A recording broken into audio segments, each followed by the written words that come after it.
It's time to get up close and personal with a man whose journey to the C-suite is absolutely amazing. I'm talking about Mr. Vishal Agarwal. Karibu sana. Good morning, Mr. Money. Welcome to the show. And, you know, looking at your book, Give to Get, there's a line that you use that you need to be a lion, not a goat. Yes. Very interesting, because with those type of examples, it almost seems like it's a corporate jungle out there. It is. How was it for you when you first jumped into the jungle? How was it for you just navigating that particular space? Where did you start? So I started as an intern making $8 an hour in Washington, D.C. So I began my career with Legacy Pricewaterhouse in Washington, D.C. And I made $8 an hour. My first year, I had Christmas and Thanksgiving off. My second year, I had my birthday off as well. And I mean including weekends. Right? Wow. So the world has changed quite a bit since I first came into, I'm showing my age, but since I first began my corporate career. Mm-hmm. And I think the days of navigating corporate life, there are lots of dark days. There are lots of days of how do I do this? Lots of days of confusion. There are a lot of days of what will people think? Those are things that I think a lot of young people, a lot of senior people don't know how to deal with. So one of the things I'm doing is I'm trying to share my life's lessons in a little book. Mm-hmm.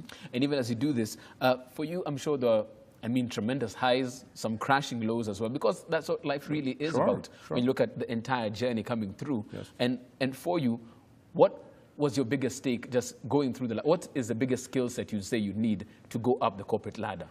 I would say resilience, endurance. It's kind of like the marathon of your career, right? So you kind of think about athletes and marathon runners. They build what? They build endurance. Mm-hmm. They build great self-awareness. They build great conditioning. And I think you need that for your career. Mm-hmm. And even as you do that and have that resilience, also, when you talk about being the lion and not the goat, it brings about, a sense of bravado, a sense of being a predator. What really is a lion in the corporate space? So it's not a predator, right? So for me, my line is confident. My line is regal. My line is in the hardest times, stands up. And a goat on the other end, I always joke about it in my book.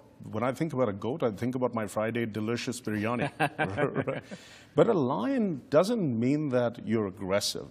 A lion doesn't mean that you go and kill someone.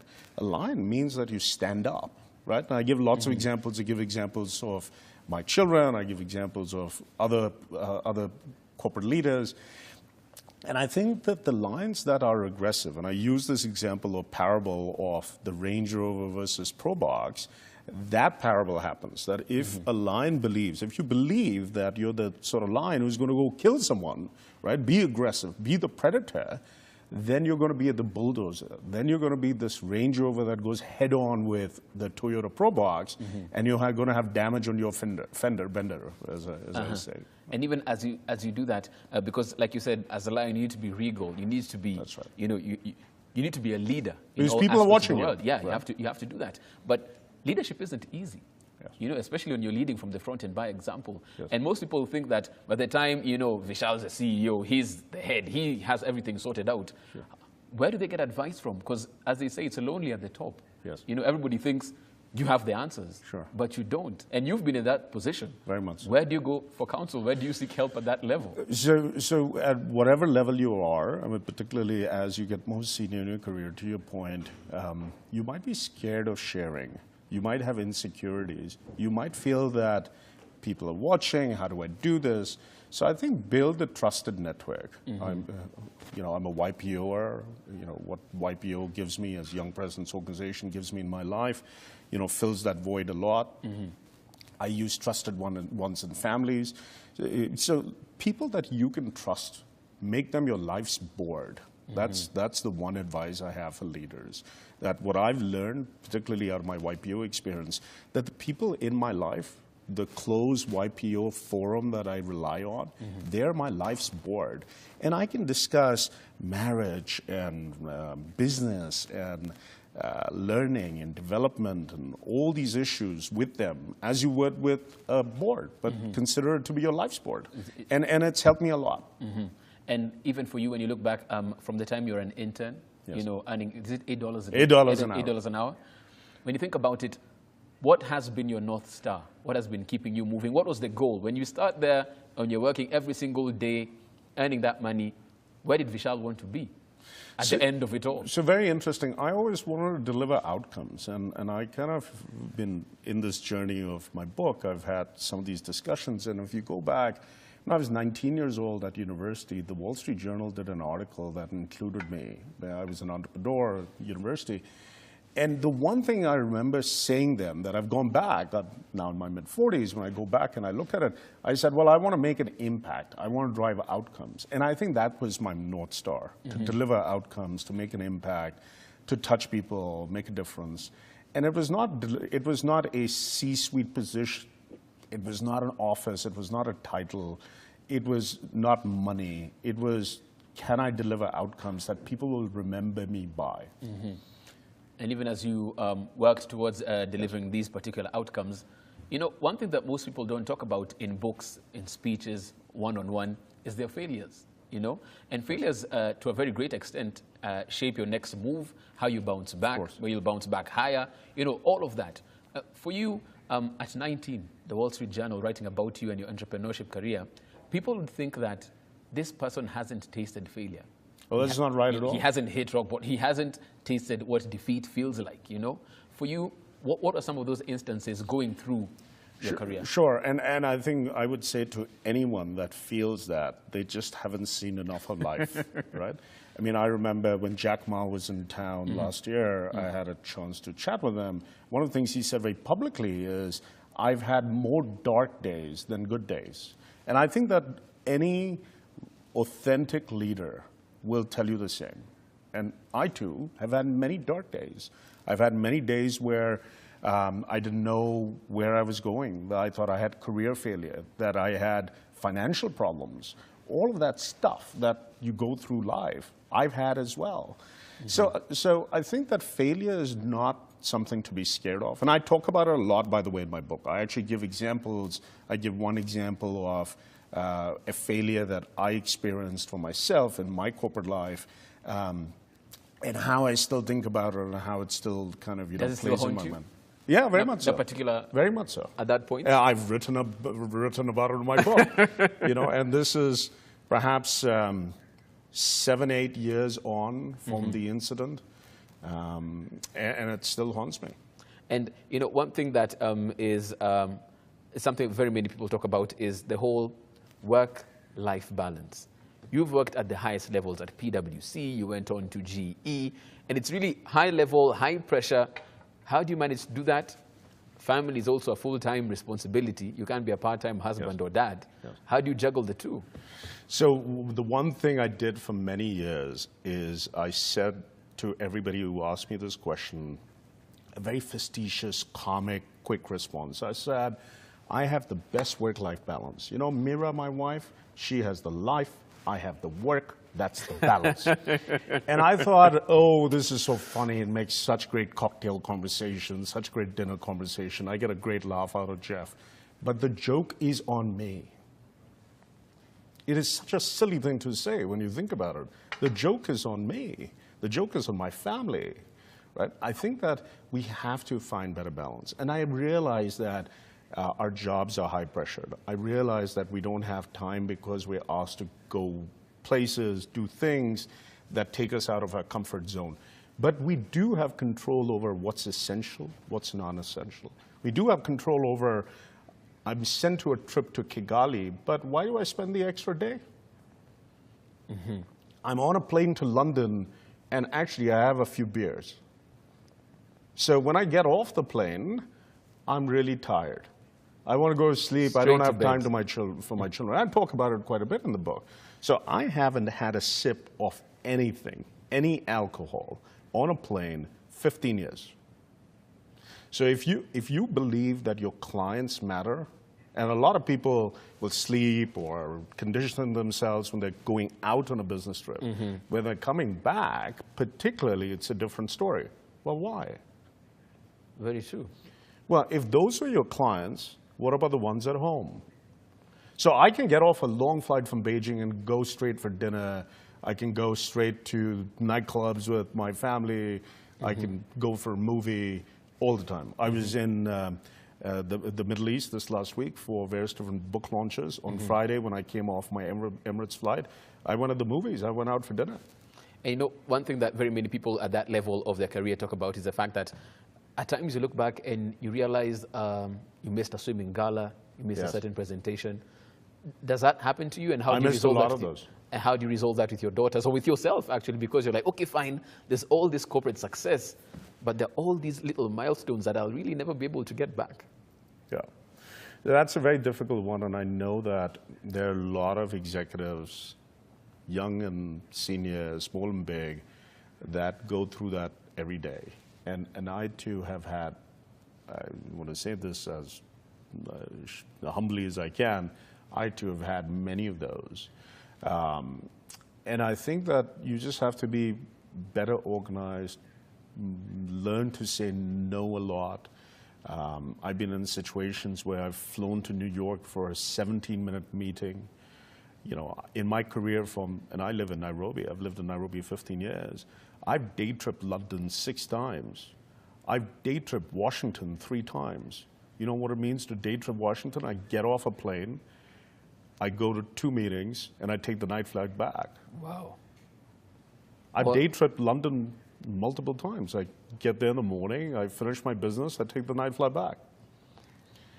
Wow, it's putting it all on the line. And I mean, that's what you get from this book. And let's talk about the book, because clearly, when you look at the life you've had to live, the sacrifices you've had to make, I mean, when you put that all and condense it in a book, what made you feel like, you know what, Vishal, it's time to write it down, put it all on paper? What brought about the authorship of the book? It's a very good question, Jeff, and I promise you it was not vanity. Okay, I promise you, you read my book, it was not vanity. So what I found in my career is, well, first of all, I haven't done real work in many years. Let me explain. Please. And I think this is the case with a lot of senior leaders. And I mean this in a little bit of a lighthearted manner, but there is some substance to it, which is what heavy lifting means, whether it's bashing a spreadsheet, writing reports, doing a lot of that heavy lifting stuff. Senior leaders haven't done in many years. I'm a consumer and reviewer at best. I'm not a producer of that work stuff. So what is the job of a senior leader today? The job of a senior leader today, for me, is building teams, inspiring teams, having their back, making sure that they can succeed and grow and foster and do great things, and be their cheerleader. That's really the job of a senior leader. Now, what I found is I was doing a lot of this mentoring.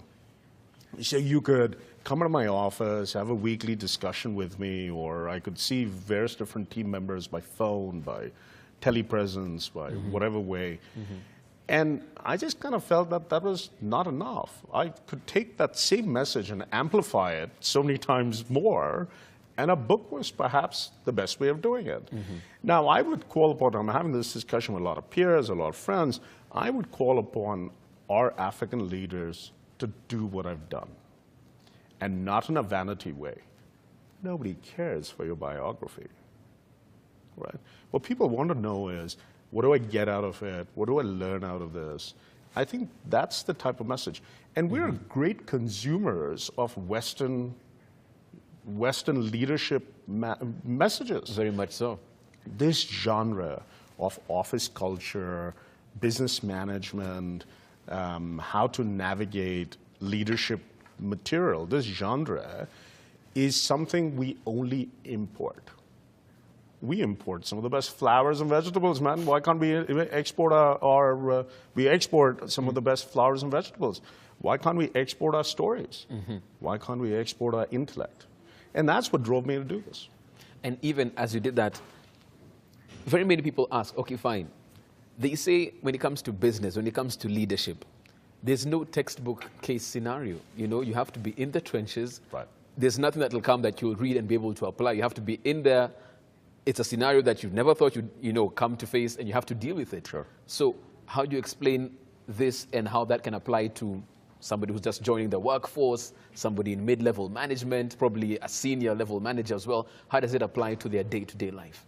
Well, I think that there's great application because take your example. you moved from radio to television. There was a cultural assimilation.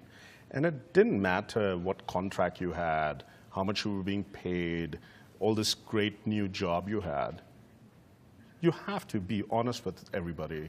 There was some cultural assimilation. There were people behind this camera. There were producers in this room that probably discounted you. They were joyous about you coming and joining them, but they said, what does Jeff know? Mr. Money, what does he know about television? He was on radio. So this happens to all of us. You take on a new job, you assimilate, you do a lateral move, whatever it is, your resume got you into the door. Your resume got you into the office. But now you've got to show that you can perform. Now you've got to show that you can build trust. That comes from, to your point, from being in the trenches with people. These people behind the cameras, these producers, your colleagues, they now have scars with you, right? They've gone through good times and bad times with you, so they trust you more, I hope. And that brings the unity. That's exactly right. Okay, and you know, at some level it works because when you're peers, it's easier to get that unification that, you know, because we're in the trenches together and we're doing this as a team. However, when you're the leader who's brought in, it's a bit different, you know, because everyone is looking up to you like, now, what does he know? You know, he's coming here with all these new rules. We don't do it that way. You know, that's the thing, especially with office culture. There's a way people are used to doing things, and Vishal comes here and wants us to do the show from that side of the studio, and you're like, why is he saying, what does he know? That's right. How do people deal with that? So I talk about a few of these things. I kind of say, look, don't make too many changes too quickly, okay? Don't rubbish the culture that you step into. Build teams. Give your trust. Right? Give it personal relationship, and do the grunge work, right? Grind with people. Go do that, and then remember that to your example, the most senior you are. So I talk about a syndrome called the bullseye syndrome. Okay, so I kind of say, look, depending on where you are in management, you have a target on your back. Okay, and the guys beneath you, in some ways, are looking at this target. So you don't perform, you're out of there. As you get more senior, so you might have this nice target on your back, and as you get more senior, it grows and grows and grows. But to your example, when you're the leader of the business, when you're the CEO, when you're the numero uno guy, you don't have a target on your back. It's painted from head to toe. All of you is a target. Most leaders forget that. Most leaders are not self-aware of that. They say, I'm safe, I'm the boss, I'm cool, you guys do the work. That's the start of the finish.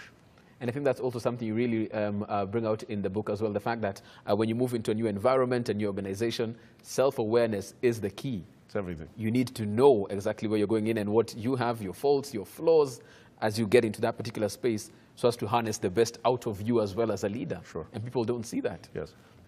For you, sadly so, right? and for you, with this particular book, because, you know, with every author, they always say, you write the first draft and you're like, it's not good enough. Trash it, write another draft. It's not what I wanted to put out there. How many times did you have to go through the drafts before saying, you know what, this is it, this is what I want to give to the world? Yeah, so I can't even remember, but I think I went through... many. I think I went through 6 generations. I did it pretty quickly, but I went through 6 generations. And I think that while the stories didn't change very much, I did quite a bit of surgery on moving them around a little bit and incorporating a lot of the side notes I had. So that was kind of one thing. And then sort of my biggest surgery I did was actually on the title. So I changed my title after maybe the manuscript was all done. So I had a working title, and then I had a title that I ended up with. So. And everyone likes the title because when it's give to get, unpack it a little. What made you settle with this as a title to go with for the book? So the story behind Give to Get is I've been a commercial negotiator for many years, and I've done some negotiating coaching and training, and what I always kind of say from a negotiation standpoint, there's something that has really helped me in my life particularly from a negotiating room standpoint, is if I give you first, I feel that I end up getting. So make the proposal first is kind of the ethos of a good negotiator. So I use that to kind of say, look, why don't I use that for the book? And when I look at the manuscript, what I'm repeatedly saying is, you go first. You got to build trust first. You got to do more. You have to be more resilient. You have to give, right? I mean, that's effectively the message of how you navigate from my book standpoint. So it made sense to kind of call it give to get. And it's very interesting you say that, because especially at times in the corporate space, there's this whole scarcity mindset that's there. There's not enough to give. Everybody wants to get. And they forget that at some point they should actually be the one leading with the give, so to speak. And I think this title and the book itself underscores the need to be the first one to actually put your hand out and like, okay, give. That's right. And to your point, last week I was in Bahrain and Dubai. And in a launch event in Bahrain, I had a very senior executive at the back of the room, a CEO, who stood up and said, you know, Vishal, I don't totally get this, right? Because you're saying that I must give, but I give every day. You know, my staff want more in bonuses and promotions. My customers keep asking me for discounts and quality. So I'm always on the end of being asked for stuff. So how can you tell me that I must give more? So my answer to that is actually what you're not giving is trust and deep relationships. Because if you actually build deep relationships and give trust first, then people will ask you for things less. Your customer is not going to hammer you for 5 cents on the dollar discounts. Your customer is not going to badger you for, oh, I needed the delivery yesterday and didn't come, because there's a relationship and there's trust. Your team members are not going to walk in every day and say, oh, boss, I did that for you yesterday, give me a pay raise today. Right. And I think most of us forget that, right? Most of us don't give enough to the relationship and don't give enough from a trust standpoint or build it. So that's the ultimate give to get, that if you give trust, you build trust, and you give deep relationship, you'll get back. Wow, really profound. And it's time for you to give, Vishal. Because at this point, I mean, with every author, even when you write the book, there's that part that stands out to you, that part that you think, and you're like, wow, that's really, I really put all I felt in a very succinct way, very concise way, very impactful. And I'm sure even when you've read the book, there's that part for you that really stands out, a particular passage in there that you feel, this one, this is the one. What is it for you in the book? It's actually very simple. Look, first of all, I wrote this for business people like me. Very short attention span, can't read a book cover to cover. I read 6 books at a time. I care about font, I care about size, I want density.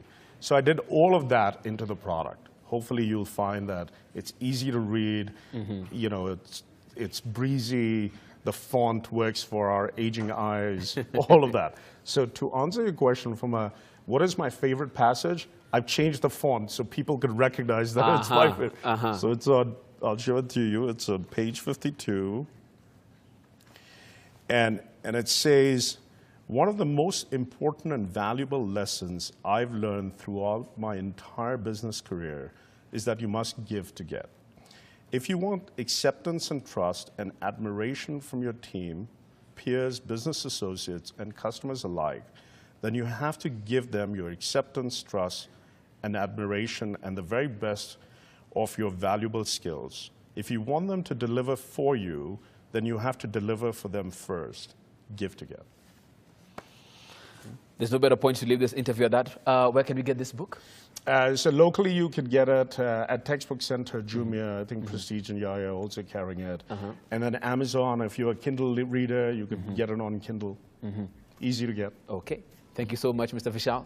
Thank you for coming through. Thank you, Jeff. And we shall lead and give to get.